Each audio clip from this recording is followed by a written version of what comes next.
Ladies and gentlemen, followers of the peculiar and lovers of the unspoken terrors that exist everywhere, close your curtains, dim your lights. Welcome back to the shadows, where the unspeakable thrives.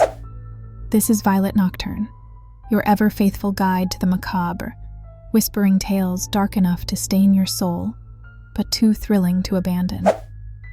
Tonight, we delve into a place so enchanting, so lush. You may never think of the woods in quite the same way again. For in the verdant arms of nature lies a secret, and tonight it bares its teeth. Let me ask you, have you ever felt drawn to a place that seemed uncanny? A grove bathed in an eerie hush, with trees so tall their boughs appear to cradle the heavens, yet their shade feels heavier, darker. Tonight's story, my dear seekers of shadows, is called The Whispering Grove, a place where those who seek solace sometimes find something far worse.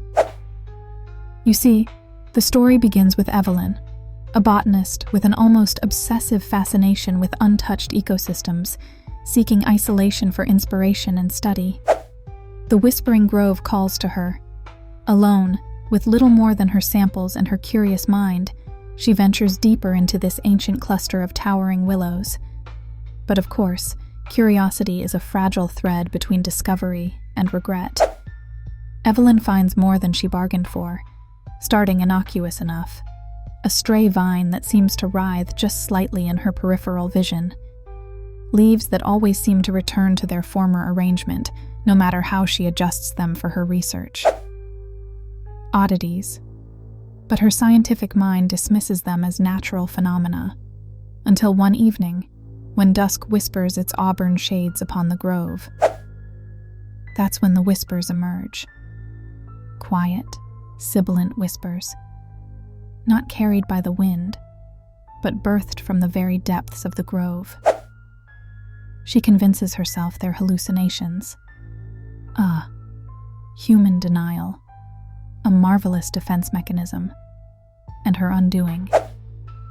As the days pass, Evelyn is consumed not just by her studies, but by the grove itself.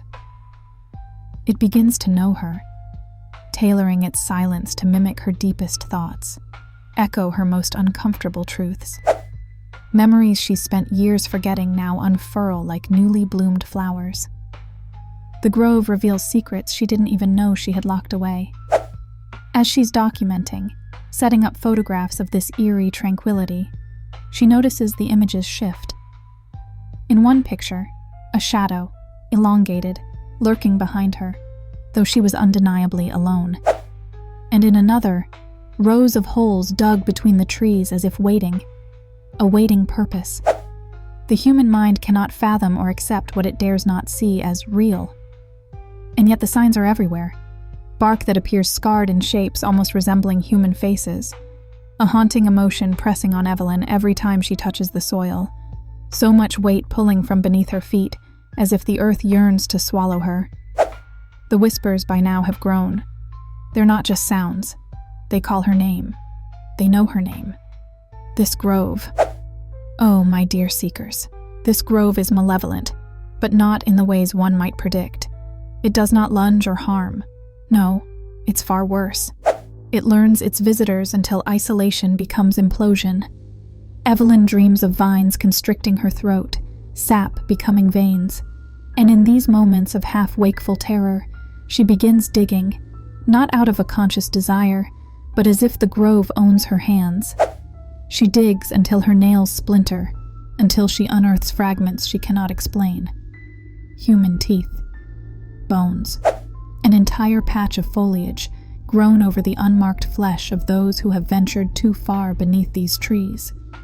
The truth, or at least the partial truth, the grove feeds itself, not in bursts of carnivorous malevolence, but in subtle whispers.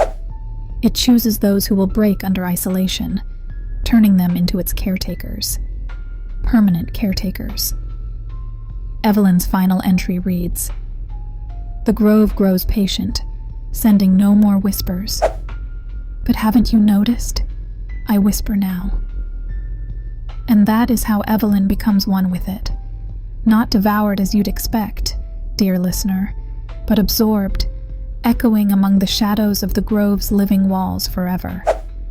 So next time you decide to seek tranquility among nature so far removed from bustling civilization, consider this. Are you isolating yourself willingly? Or have you been called to something that needs you far more than you need it? Where does Eve end? And where does her echo begin? A sobering thought for those who wander far from the rest of humanity. And as always, my darling shadow dwellers, remember this. The dark isn't emptiness. It's full of secrets, of echoes, of whispers not meant for the uninitiated ear. Until next time, this is Violet Nocturne, urging you to tread lightly in the places that call to you the loudest, or to run before it's too late.